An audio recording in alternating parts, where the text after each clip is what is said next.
They arrived in their hundreds, taking over some of the city's largest shopping malls. At the New Town Plaza in Sha Tin, they converged on every floor. Shops linked to the mainland with a target this time. Some stomped on China's national flag before ripping it up. For hours, they sang and yelled abuse at store owners suspected of being pro-Beijing or pro-Hong Kong government. Eventually, stores and restaurants were forced to close.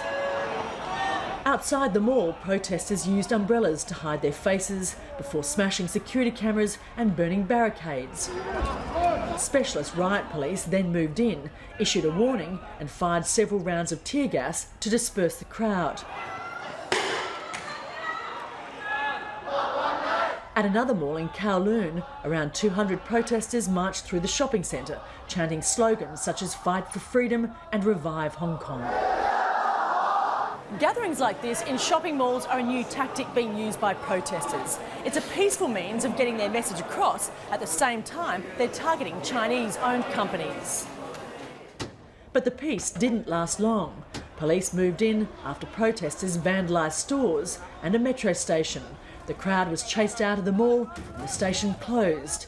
Despite the chaos caused, fewer demonstrators took part compared to the previous 16 weeks of Sunday protests.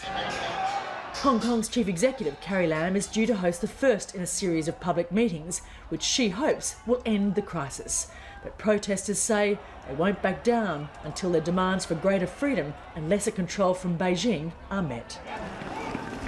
Sarah Clarke, Al Jazeera, Hong Kong.